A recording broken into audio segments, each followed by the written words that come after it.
Aleluia, aplauda esse Deus maravilhoso que quer te dar um coração abençoador. Glória a Deus. Você pode se assentar. Está preparado para a palavra de hoje? Nessa manhã, abre o teu coração, deixa Deus ministrar. Vamos lá para Mateus capítulo 6, versos de 1 a 4. Depois desse louvor abençoado, maravilhoso, Deus tem algo tremendo para a nossa vida. Eu creio que Deus faz maravilhas, Deus tem um poder e Deus deseja ministrar o nosso coração, além do que já fomos ministrados pelo louvor, no momento de contribuição, informação, mas Deus quer edificação na nossa vida.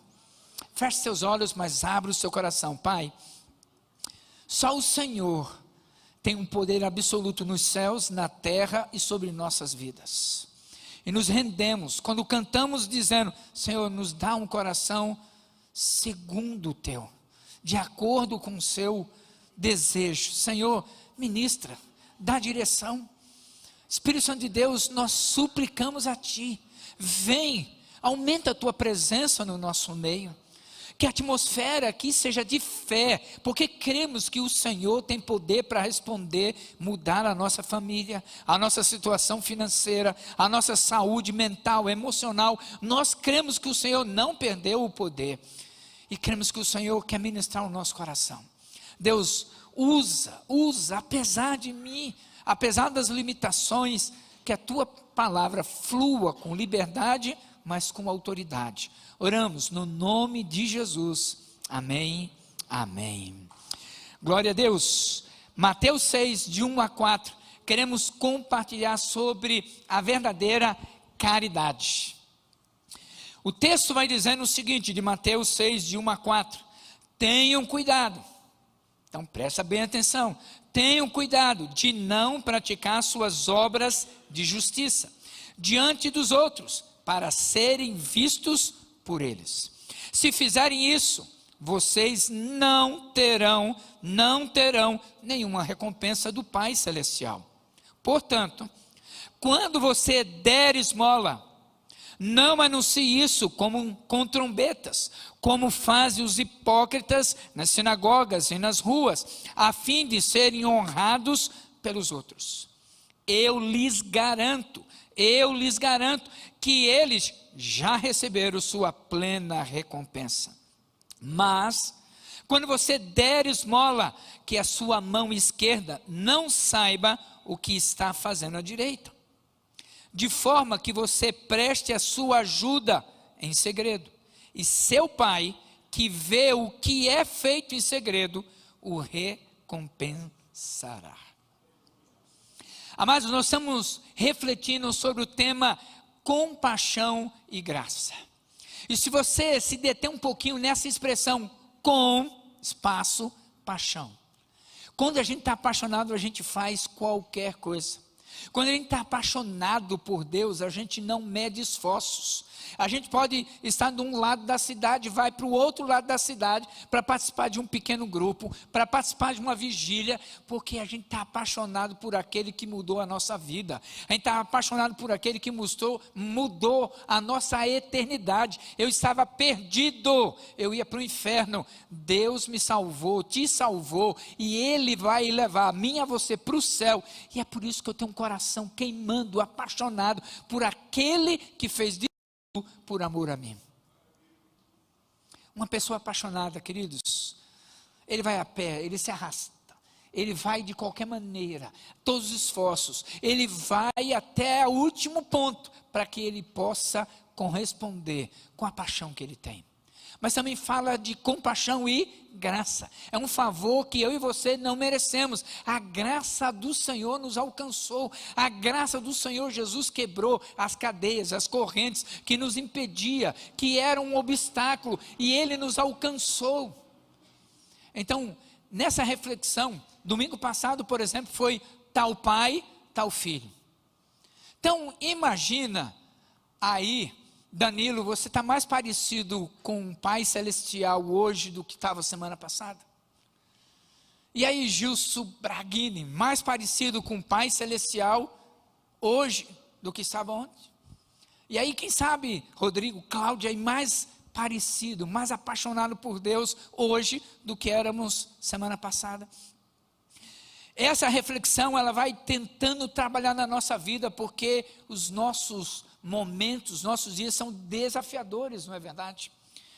Os capítulos 5, 6 e 7 de Mateus, ele vai retratando, vai trabalhando o ensino de Jesus sobre o Sermão do Monte. E uma das palavras ou das expressões mais utilizadas é a palavra bem-aventurado, ou feliz é o homem, ou abençoado é aquele que... Ele vai usando essa expressão para tentar nos ensinar algo precioso. Ele vai dizendo, olha, bem-aventurados são os pobres de espírito, porque herdarão o reino do céu. Bem-aventurado, feliz aquele que é manso, porque herdarão a terra. Felizes são aqueles que são pacificadores. Felizes são aqueles que são puros de coração. E ele vai citando, porque Jesus tem um propósito de ensinar a mim e a você como devemos viver num mundo em caos. Um mundo em caos. E é interessante, a Mateus 5, ele está dividido em 3 partes, 3 sessões. A primeira parte, capítulo 5, versos 3 a 12, contém as bem-aventuranças, ou seja, a descrição do crente conforme ele é. Como acabei de dizer, felizes os mansos, os puros de coração, é conforme ele é. Ele está dizendo, olha, esse deve ser o seu padrão, o seu modelo. Segunda parte do capítulo 5, de 13 a 16, a gente vai descobrindo como que esse crente, luz do mundo, sal da terra, deve viver. Como nós devemos viver. E a terceira parte aqui, do capítulo 5, ele vai abordando a relação do crente com a lei de Deus. E Deus vai dizendo, ó, não seja como os hipócritas, fariseus e escribas. Ouviste que foi dito, eu porém vos digo. Os fariseus dos nossos dias é mais ou menos assim. Eu falo, Adriano, ó, nós temos que orar, mas eu não oro, você ora. Eu vou pedindo para você jejuar, mas eu não jejuo. Eu vou pedindo para você ler a Bíblia toda em um ano, mas eu não leio. Eu começo a ensinar aquilo que não é uma verdade na minha vida. Isso é o que Jesus está dizendo. Olha, os fariseus, os escribas fazem isso. Não sejam hipócritas como eles. E eu pergunto para você, como você se vê daqui a 5 anos? Como você consegue se enxergar daqui a 5 anos? Talvez o seu coração, a única coisa que está dizendo, pastor, eu não consigo planejar nada enquanto não passar essas eleições. Eu quero dizer, meu amado, minha amada, que Deus não vai perder o seu trono depois da eleição. Deus não vai deixar de ser Deus, independente de quem assumir a presidência do Brasil. Deus vai continuar reinando soberanamente, e ninguém e nada vai tirar o poder soberano do Senhor, nem hoje, nem no futuro, nem nunca. Essa deve ser a minha e a sua esperança. Eu sei em quem tenho crido, e Ele é poderoso para fazer infinitamente mais do que pensamos ou sentimos. Essa deve ser a perspectiva do cristão, daquele que teme a Deus, que confia no Senhor em todo o tempo. Hoje em dia nós temos 3 grandes desafios para a nossa intimidade com Deus, para o nosso crescimento espiritual. E são eles: o entretenimento, o conforto e a ociosidade. Quando eu digo entretenimento, é que o mundo de hoje, né, nosso menu de filmes lá da Netflix ou de seja a rede que for, você está cansado, você ralou, não, eu quero pelo menos relaxar um pouco, eu tenho direito, eu ralei tanto, eu preciso descansar um pouco. Esse é um grande desafio do entretenimento. Eu preciso descansar um pouco, eu preciso mudar, eu trabalhei demais. Segundo desafio é o conforto. Eu ralo tanto, eu trabalho tanto, eu preciso trocar um celular melhor, trocar de carro. Nada disso está errado, mas quando eu coloco isso acima, à frente da minha intimidade, da minha caminhada com Deus, isso é um grande problema. E ociosidade, porque muitas vezes o que eu mais quero é colocar meu pé sobre a mesa, tomar um café e não fazer nada. Eu não sei você, mas às vezes eu luto e faço assim: Deus, hoje eu não quero ir na igreja não. Ele diz: não, você tem que ir, você que vai pregar. Eu falei: tá bom, Deus. Sabe, tem dias que é difícil para você e para mim levantar e dizer: Deus, se o Senhor não for comigo hoje, a coisa vai ficar feia. Tem dias, eu sei disso.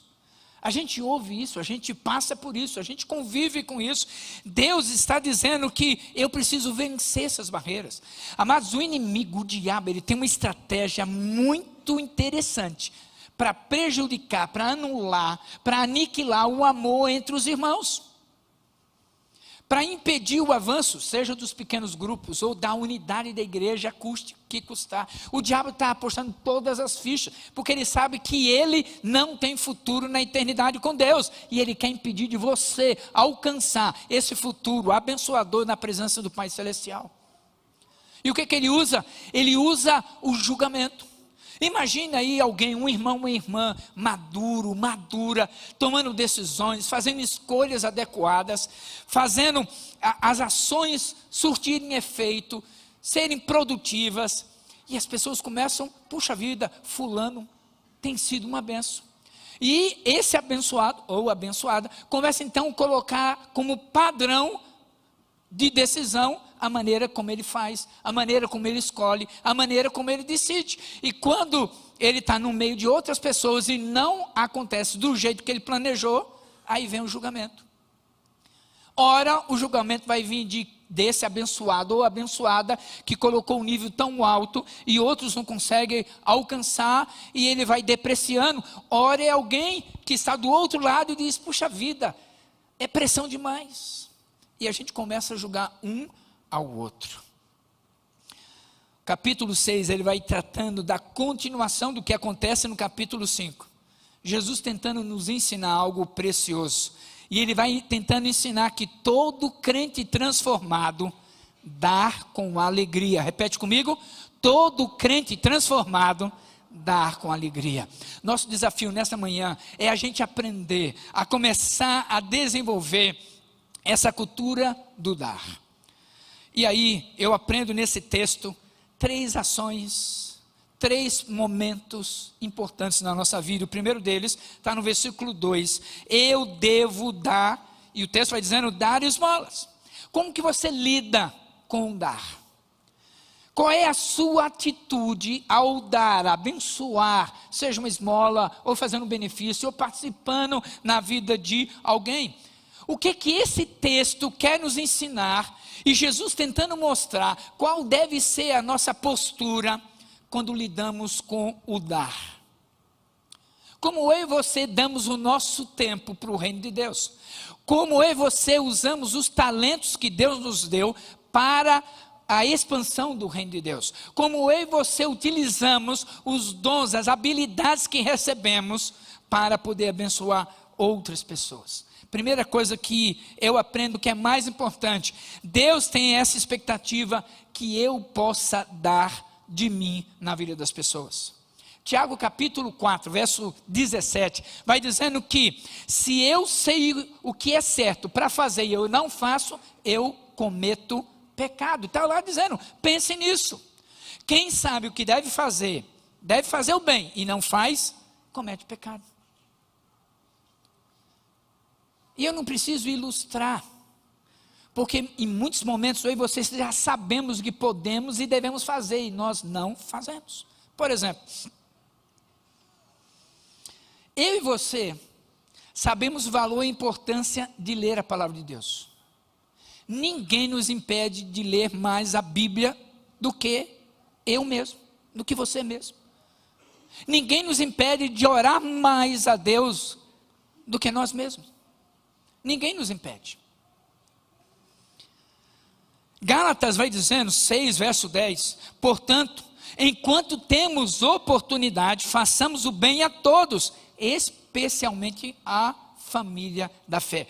Preste bem atenção, enquanto temos oportunidade. Vai ter momentos em que você vai querer, mas não haverá mais oportunidade de ser bênção na vida de pessoas. De dar de si, porque não haverá mais as mesmas oportunidades. aqui, queridos, é fazer de boa índole, boa vontade. O foco aqui é trabalhar nosso coração, a nossa ganância. Nós vivemos num contexto de ter as coisas cada vez mais. A generosidade não é algo natural na minha vida e na sua vida. O natural é a gente querer mais para mim. Não vai fazer falta, mas eu quero mais. Esse é o natural. A generosidade é algo que eu preciso trabalhar na minha vida, na sua vida, diariamente, para que cresça, para que floresça e dê fruto para a glória de Deus. A nossa cultura é de ter, onde ter tudo não é o suficiente. A gente quer ter mais recursos, mais influência, mais poder. Isso me faz lembrar, eu sou natural de Recife, e eu lembro que a praia de Boa Viagem, uma praia muito bonita, tem um calçadão bem grande até hoje, são várias praias. E eu lembro que para chegar lá e conseguir lugar para estacionar, você tem que chegar cedo. E eu lembro muito bem quem estava no calçadão, a gente tinha conseguido um bom lugar, estava doido para ir para a praia, era um domingo pela manhã, eu não era crente ainda, adolescente, mas eu lembro dessa cena. Imagina um Porsche, né? Eu fui ver na internet quanto custa o carro mais caro nos nossos dias. É um Porsche 718 Boxster S, custa somente a bagatela de R$ 679.900. Só isso. Então imagina esse Porsche amarelo vindo de ré para estacionar ali. Aí um esperto vem, estaciona, sai do carro, olha para o dono do Porsche e fala assim, ó, o mundo é dos mais espertos. Se coloca no lugar do dono do Porsche. Talvez você pense assim, pastor, se eu tivesse um Porsche, eu não estava nem preocupado com o lugar para estacionar, não. Mas sabe o que o dono do Porsche fez? Ele não reclamou, ele não criticou. Ele deu a volta na quadra, aumentou a velocidade e entrou com tudo naquele carro. O dono do outro carro colocou na mão, na cabeça e disse, cara, você é doido. Ele falou, não sou doido. Eu quero só dizer para você que o mundo não é dos espertos, é de quem pode mais. O mundo no qual vivemos, ele tem esse princípio, esse conceito. Quem pode mais, quem influencia mais, quem tem mais poder, quem tem mais recursos para fazer o que eu quero mais. Amados, generosidade não vem naturalmente. É algo que eu e você precisamos construir, cultivar a cada dia. Como está, por exemplo, o seu guarda-roupa? Talvez eu ia usar alguém, não, mas eu não vou usar não. Deixa eu gerar o que é melhor. A irmã chega hoje de manhã e fala assim, fala para o marido, bem, estou sem roupa para ir para a igreja hoje. Tradução, eu não estou com roupa nova para ir na igreja. E aí, eu li um livro chamado Igreja Simples, mexeu muito comigo algum tempo atrás. E eu tomei algumas decisões. E uma delas é que eu cheguei lá e eu tenho mais roupa do que eu preciso. E eu não tive dúvida, fui separando calça, sapato, camisa, mandei lavar tudo, passou um saco de 100 litros de roupa. E eu falei assim, vou doar. E tomei uma decisão, se eu comprar uma camisa, vai sair uma camisa, se eu ganhar uma camisa, vai sair outra camisa. E eu percebi que o guarda-roupa ficou muito mais light, muito mais fácil de achar para pôr e tirar as coisas. E aquilo me fez um bem muito grande. Muito grande. Minha esposa, depois de alguns meses, percebeu o quanto foi bom para mim. Ela falou, eu vou fazer. Ela reuniu 3 sacos. Fez a mesma coisa. Por que vocês estão rindo? Sabe, queridos, a generosidade não vem naturalmente. Eu preciso começar a trabalhar, cultivar isso, para abençoar a vida de outras pessoas. Às vezes eu vou abençoar, sim, com uma roupa, com um alimento. Às vezes é com um tempo precioso para mim. Você está cansado, você não vê a hora de chegar em casa e descansar, o telefone toca e fala assim, preciso da sua ajuda. Eu lembro muito bem que o pastor Capelletti, Paulo Capelletti, uma vez estava evangelizando um grupo específico, né, travestis, lá em São Paulo, ali na Ipiranga com São João, e ele dava o cartãozinho e falou, se você quiser mudar de vida, liga para a gente. E um belo dia, um desses ligou. Era 3, 4 horas da manhã. E aí, alô, quem fala? Rapaz, são 3 horas da manhã. E aí eu vou chamar de João aqui. O João que liga. Pastor Paulo, é o João. Eu quero mudar de vida, eu não aguento mais essa vida. E aí ele desliga, ó, vai lá em frente da Casa Amarela que eles têm lá, esqueci o nome que eles dão. Vai para lá que estou indo para lá. E o Paulo Capelletti acorda e vai dizer, mas Espírito Santo, 3 horas da manhã, o senhor não podia converter ele às 9 da manhã? Tinha que ser de madrugada, eu queria dormir, Jesus. A esposa, bem, com quem que você está brigando? Ele falou, com o Espírito Santo, tem que fazer isso logo agora de madrugada. Às vezes, queridos, Deus quer te usar justamente de madrugada. Eu lembro uma vez, hoje ele é líder, na época não, mas ele ligou, mais ou menos 3 da manhã. Eu falei, Jesus, 3 da manhã, a gente vai lá para socorrer. Aí chegamos lá, o abençoado disse assim, não pastor, eu só queria saber se o senhor viria aqui mesmo. Eu falei, ô meu amado, fica tranquilo, um dia você vai ser líder, e alguém vai te chamar às 3 horas da manhã, e dessa vez vai ser de verdade. Aí alguns meses, esse abençoado ligou e falou, pastor, que boca que o senhor tem. Eu falei, não tenho nada a ver com isso.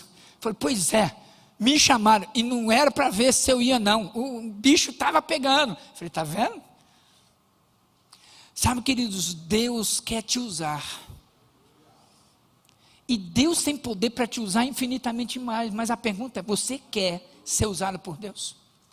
Você quer se deixar ser usado por Deus? Porque para Deus não tem limite, eu e você que colocamos limites. Pedro e João estavam indo para adorar o Senhor no templo. E havia um mendigo que estava acostumado a receber esmolas, doações. Está lá no livro de Atos 3, verso 6. E antes que ele pudesse falar, aquele mendigo pudesse falar qualquer coisa, disse Pedro, não tenho prata, nem ouro, mas o que eu tenho, isso lhe dou, em nome de Jesus Cristo Nazareno, anda. E se você continuar lendo o texto, você vai ver que aquele que estava lá, se levantou e começou a andar. E a primeira coisa que ele quis fazer foi entrar no templo, adorar o Senhor, agradecer por aquela bênção que era muito maior do que qualquer dinheiro que ele iria receber. Ele poderia receber o dinheiro, mas a bênção que ele recebeu ia dar condições para ele trabalhar, ganhar mais e poder abençoar outras pessoas. A pergunta é, o que você tem para dar e abençoar a vida de outras pessoas hoje? Segunda coisa que eu vou aprendendo, a primeira é, eu devo dar. Seja esmola, seja abençoar a vida de alguém, eu devo dar. Segunda coisa, eu devo dar com a motivação certa. Repete comigo, eu devo dar com a motivação certa. O versículo 1 vai dizendo, tenham cuidado. Tenham cuidado de não praticar suas obras de justiça diante dos outros para serem vistos por eles. Se fizerem isso, vocês não terão nenhuma recompensa do Pai Celestial. Nós já aprendemos que eu e você devemos dar de nós, dar para a vida de outra pessoa, abençoar, isso nós aprendemos. Aprendemos que devemos dar, mas por que eu devo dar? Você vai dar porque você é constrangido? Você dá o dízimo porque a igreja obriga? Você dar de si para a vida de alguém porque é conveniente? Qual é a motivação? É interessante que Jesus não proibiu que os atos de justiça, as nossas obras, não aconteçam. E que as pessoas não vejam. Ele não proibiu isso. Em Mateus 5,16, ele vai dizendo assim, que brilhe a sua luz diante dos homens, para que vejam as suas obras, boas obras, e glorifique ao Pai de vocês que está nos céus. Deus não proíbe, não impede, mas Ele quer saber por quê, qual é a motivação por trás disso, de você estar fazendo o que você está fazendo. Mais importante do que fazer, é a razão, é o motivo pela qual eu estou fazendo. Tudo, meus amados irmãos, precisam ser realizados para a glória de Deus, glória exclusiva do Pai Celestial, somente para Ele. Deus não divide a sua glória com ninguém. Aqueles que estão buscando aplauso, reconhecimento, vai ficar nisso. Que legal, que bom. Deus está nos ensinando nesse texto que aí está a sua recompensa, o elogio, o reconhecimento, talvez o tapinha nas costas. Cara, que massa, que legal. Mas Deus não para por aí. Ele vai dizendo as palavras do Senhor: quando deres esmola. E aqui ele está subentendendo, está ensinando que os discípulos já prestavam essa assistência com regularidade. Eles já faziam isso de maneira costumeira. Quando deres esmola. E aí ele vai chamando para a advertência: não toques a trombeta. O que ele está tentando ensinar? Naquela época de Jesus, o gasofilácio, onde ele lançava as ofertas, era uma caixa onde tinha como que um berrante de Mato Grosso do Sul, só que ele fazia várias curvas, começava com uma boca grande, ia diminuindo, né? Por duas razões. Primeiro, para evitar os ladrões e salteadores que podiam lançar a mão, por isso ele era estilo caracol. Mas segundo, ele queria nos ensinar, não havia cédula, eram moedas na época. Então, quando você lançava uma moeda, ele ia girando, caía e fazia um barulho. E é essa expressão: não toque trombetas. Imagina alguém que está chegando, né, pega lá um monte de moedas de valor e vai colocando. As pessoas vão ouvindo um barulho e vão sendo chamadas a sua atenção para dizer: quem que é esse tão generoso aí? Essa caixa era chamada de sofá, né? Tinha esse intuito, esse propósito. E Deus está dizendo assim: olha, cuidado com esse tipo de conduta que os hipócritas fariseus tinham, andando nas ruas, tentando demonstrar algo que eles não eram. Motivação. Isso me faz lembrar a história que eu ouvi uma certa vez, que falava sobre Jesus, Pedro e os discípulos. Jesus se aproximou deles e disse: olha, eu quero que vocês peguem uma pedra e carreguem por mim. E aí todos os discípulos pegaram uma pedra e carregaram por causa de Jesus.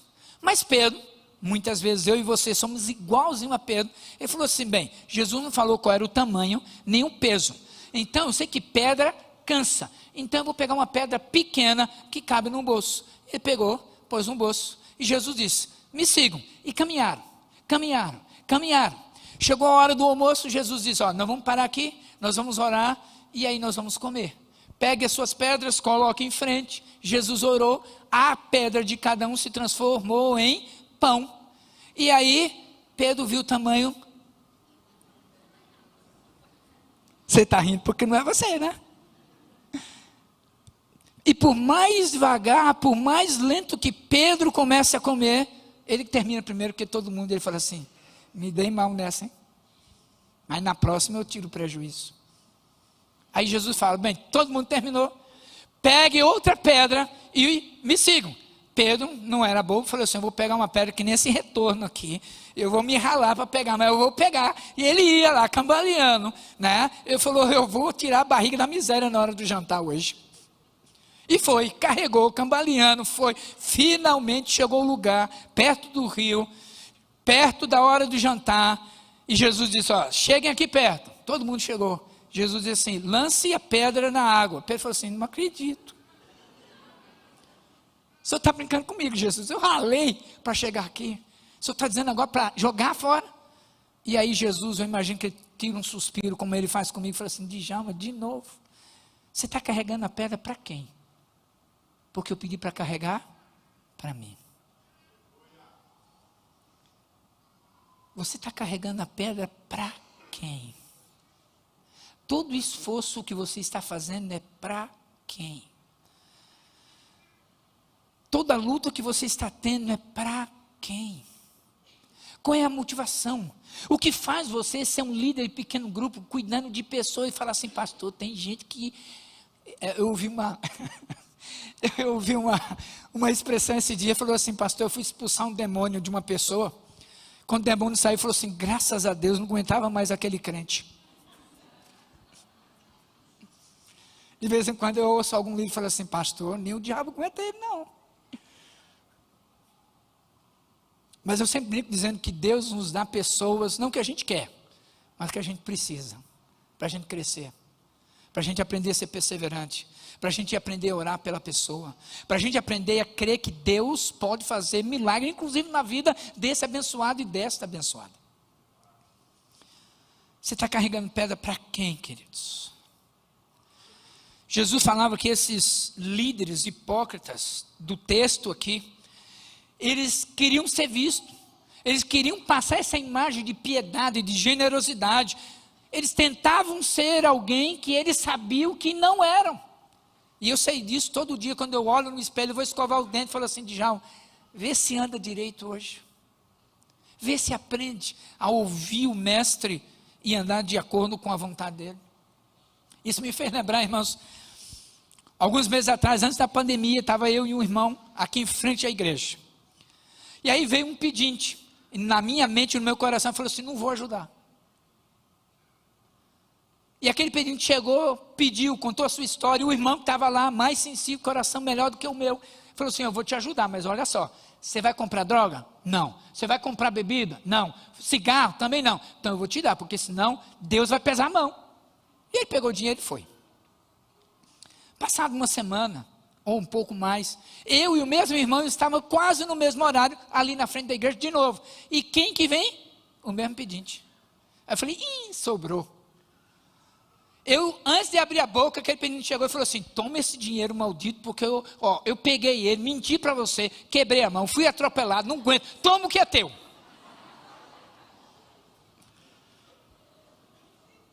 Quem anda com Jesus é assim. E eu falei assim: puxa vida, hein?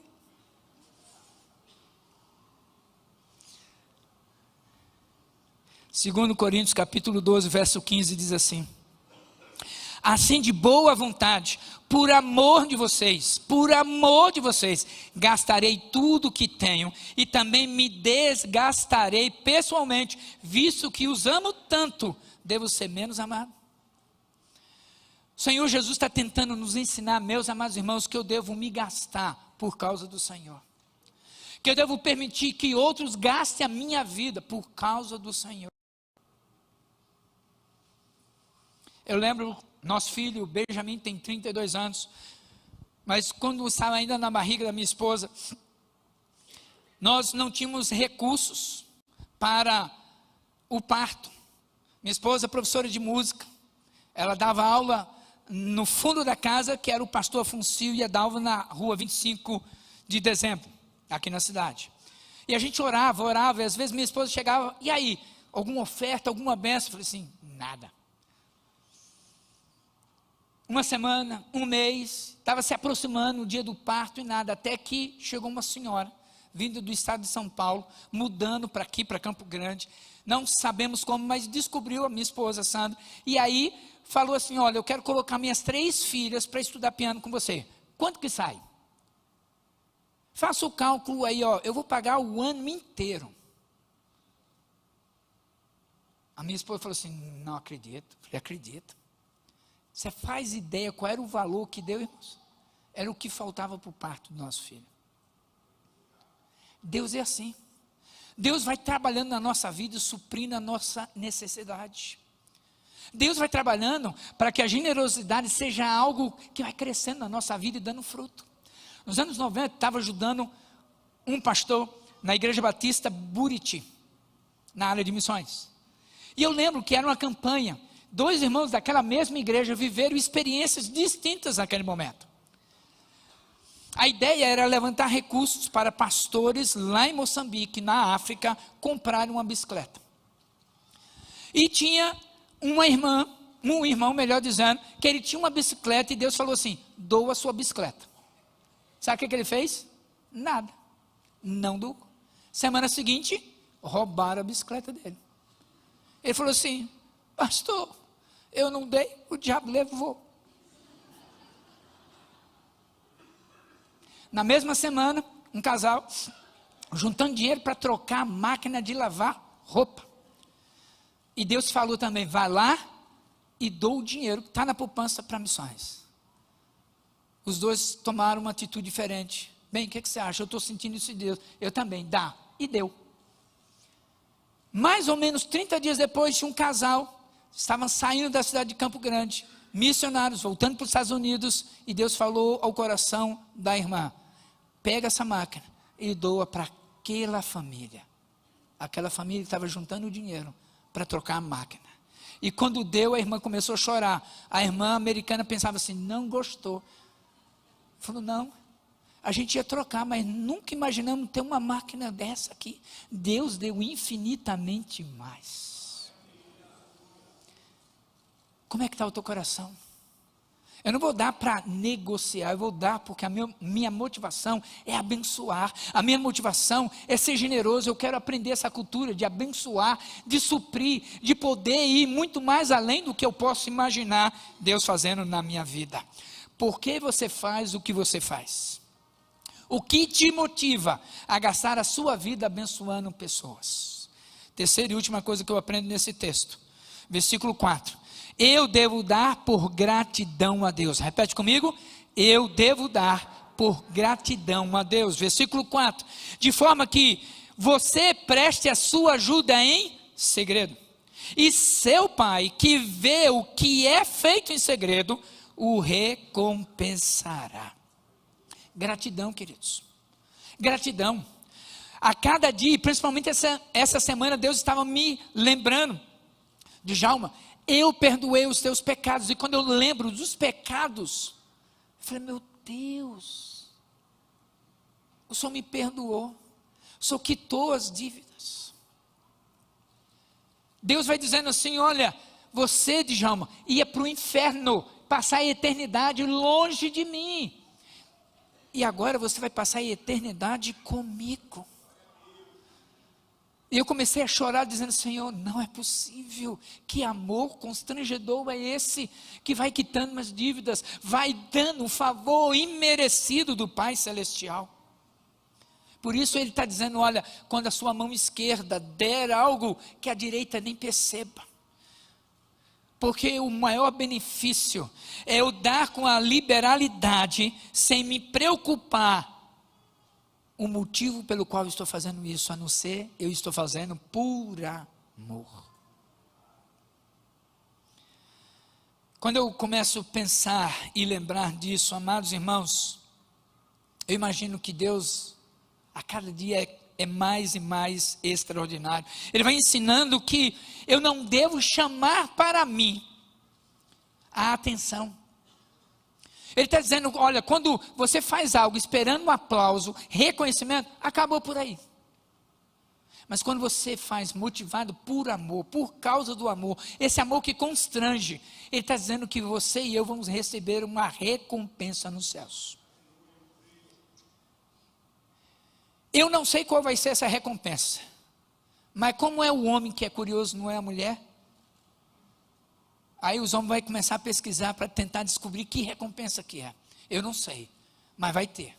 E vai ser tremendo, vai ser maravilhoso, vai ser algo extraordinário. Deus está dizendo que a gente vai receber do Pai Celestial algo abençoador e tremendo.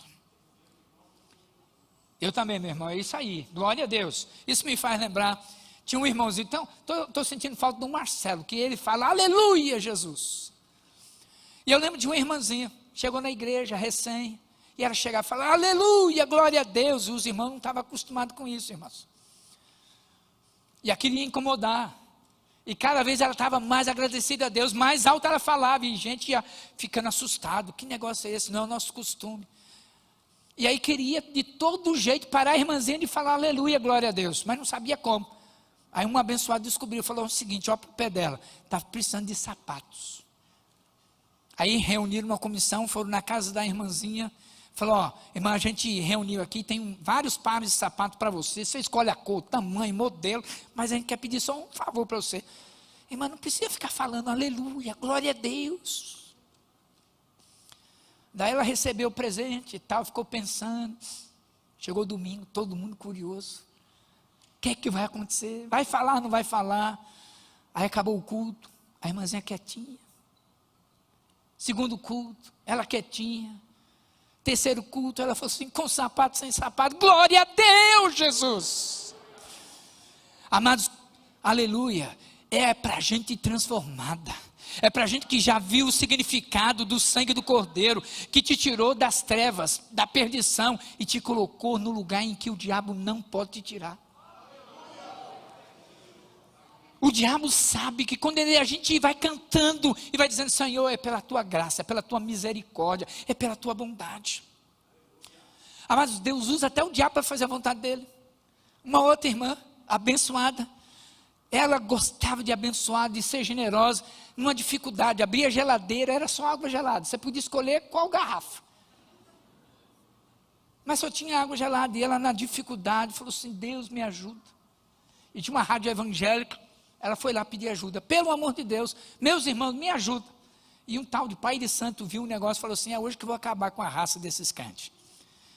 Pediu para 3 servos, falou: não pega uma cesta básica não, pega um negócio turbinado, leva lá e diz que mandou.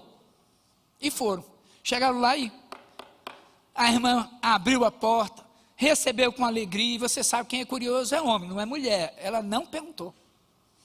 Não perguntou quem deu, de onde veio. Ela só encheu todos os armários, a mesa, colocou embaixo. E aqueles homens: rapaz, ela não vai perguntar. Terminaram, já estava saindo, já estava na porta. Falou: minha senhora, só não tem curiosidade de saber quem mandou esse trem? Falou: meu filho, é o seguinte, eu pedi para Deus, e quando Deus manda, até o diabo obedece. Esse é o nosso Deus, queridos. Ele vai usando até mesmo o inimigo, o diabo, para realizar a sua boa vontade. 1 Coríntios 13, verso 3 diz assim: se eu der tudo o que possuo aos pobres e entregar meu corpo às chamas, mas não tiver amor, nada ganho. Sabe por quê? Eu aprendo nesse texto que eu preciso dar com a motivação certa, e eu preciso dar com gratidão a Deus, porque quando eu abençoo a vida de alguém sem saber quem está doando, essa pessoa vai ficar tão grata, tão feliz, vai dizer: Deus abençoa a pessoa que fez isso, tão generosa. E Deus vai abençoar quem? A pessoa que fez essa generosidade. Deus quer isso, que você seja bênção na vida de muita gente. Deus quer que você seja instrumento poderoso de transformação, porque quem anda com Jesus, quem é crente transformado, aprende a dar com alegria. Preste atenção nesse vídeo, um vídeo simples, mas várias vezes que eu vi, eu falo assim: Deus, eu preciso ter um coração igual a este homem. Então preste atenção e acompanhe este vídeo.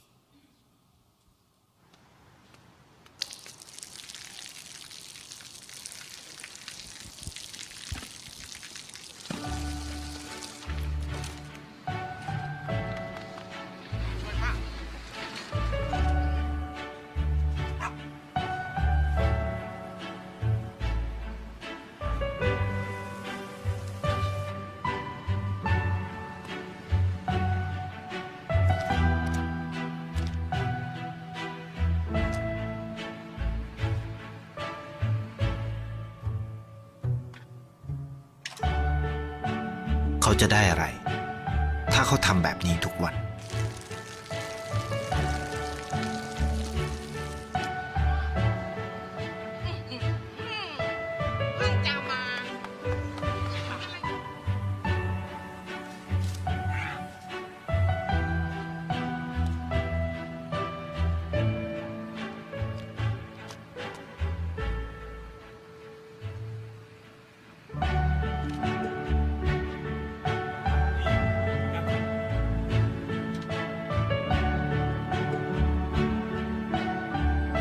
เขาจะไม่ได้อะไรเลยไม่ได้รวยขึ้นไม่ได้ออกทีวีไม่มีใครรู้จักไม่ได้มีชื่อเสียงที่มากขึ้น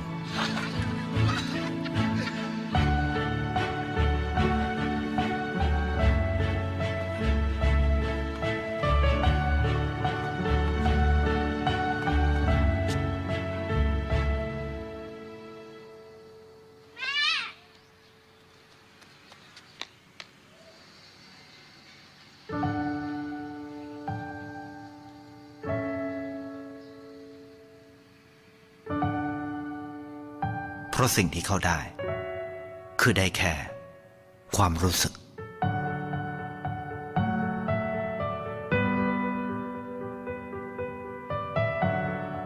ได้เห็นความสุข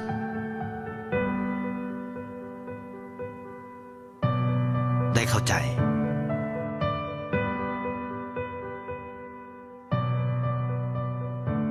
ได้ความรักได้ในสิ่งที่เงินซื้อไม่ได้ได้โลกที่สวยงามกว่าเดิม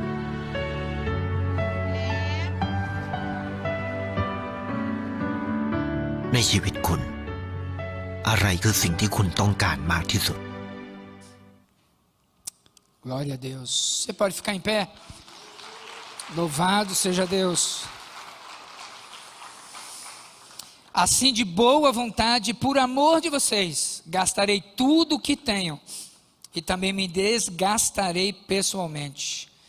Visto que os amo tanto, devo ser menos amado. Eu aprendo que a verdadeira caridade é dar pela motivação certa, dar por gratidão a Deus. Sabe, aquele moço, ele não estava preocupado, não ia sair na televisão, ele não está preocupado com a fama, o desejo. Você pode imaginar o impacto que, quando ele viu aquela menina na escola, você pode imaginar o impacto na vida daquela menina, estudando e dizendo assim, não tem preço. Não tem preço, amados, a maneira como Deus quer usar você. Não tem preço o impacto que Deus quer fazer na vida de multidões através da sua vida. Feche seus olhos, mas mantenha o coração aberto. Espírito Santo de Deus, eu oro nesta manhã porque é o Senhor que vai nos agraciando mais uma vez.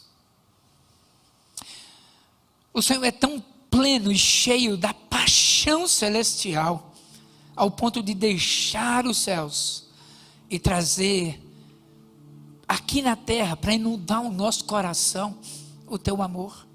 Sopra sobre nós, Senhor. Sopra sobre nós essa paixão. Sopra sobre nós essa graça. Sopra sobre nós essa generosidade que não é natural, onde a gente precisa se esforçar para poder dar fruto, para poder criar raízes na nossa vida. Oh, Espírito Santo de Deus, constrange o nosso coração, para que a gente possa fazer as coisas pela motivação certa, agradar o Pai das luzes, que não há variação nem mudança. Nos ajuda, ó Deus, a gastar a nossa vida, investir na nossa vida, mesmo que aquela pessoa abuse da nossa generosidade, mas ela não vai ter desculpa quando chegar nos céus e dizer, Senhor, eu não devia ter feito. Espírito Santo de Deus, constrange o nosso coração, porque somente o Senhor sabe. A gente não precisa da aprovação de homens, a gente precisa da aprovação apenas do Deus vivo e poderoso. Deus nos ensina e nos ajuda a dar com alegria, a dar sabendo que essa é a missão, o propósito pelo qual o Senhor mesmo nos ensina, que deixou os céus e se doou vindo aqui à terra. Que aqui na terra se doou, deixando que os outros pudessem ser abençoados a partir do Senhor. Aquela mulher com fluxo de sangue, aquela outra mulher que foi pega em adultério flagrante, a viúva que perdeu o seu filho em Naim, mas tantos homens, como Zaqueu, como Herodes, como Nicodemos. E nessa manhã é nós, Senhor, somos nós aqui. Tem misericórdia, ó Deus. Nós queremos ir muito mais além. Nós queremos desfrutar, ó Deus, da comunhão que não tem preço com o Senhor. Onde a gente não tem pressa de sair da Tua presença. Onde cada palavra da Bíblia Sagrada ela vai curando as feridas da alma. Ela nos faz ver que, apesar do nosso passado, o Senhor tem um futuro extraordinário. Deus amado, nos ajuda, Senhor, a poder saber que o Senhor não está escrevendo o nosso nome no livro da vida apenas para fazer volume, mas eu creio, como nos diz Apocalipse 7:9, que diante do Cordeiro que tira o pecado do mundo, há uma grande multidão, nações, etnias, povos incontáveis que diziam: louvado seja o santo Cordeiro que me perdoou, que me salvou e transformou a minha vida.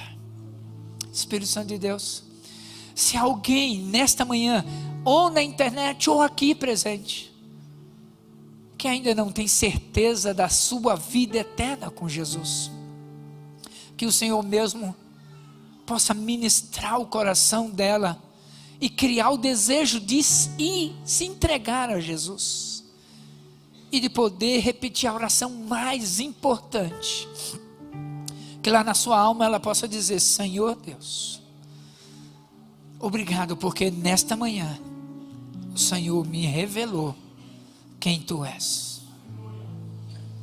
Obrigado, Senhor, porque o Senhor olha para os meus erros e o Senhor diz que está pronto para perdoar, que o Senhor está pronto para me dar vida eterna sem eu merecer. Espírito Santo de Deus, escreve esse nome no livro da vida, coloca no seu coração a convicção que o Senhor é o seu pastor e nada lhe faltará. Espírito Santo de Deus, que a pessoa possa aprender que esta comunidade de fé, esta igreja, está pronta para ajudá-la a crescer na fé, a conhecer quem é Jesus, a trazer cura para a alma, para a mente, para o dia a dia da sua vida. Espírito Santo de Deus, que haja fome de Te conhecer no seu coração,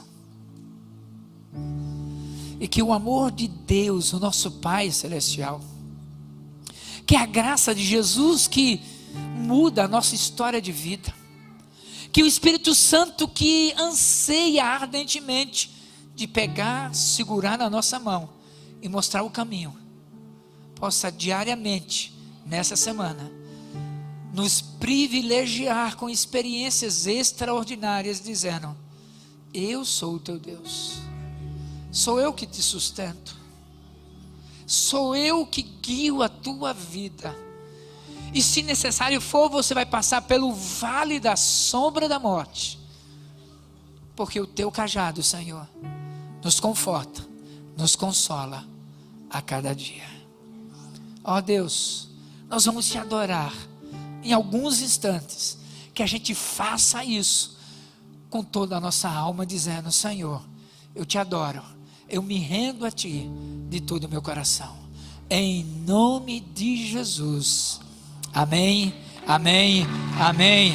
Louvado seja Deus, aleluia. Vamos adorar o Senhor ainda em pé. Se você quiser, abrace seu irmão aí e vamos adorar o Senhor.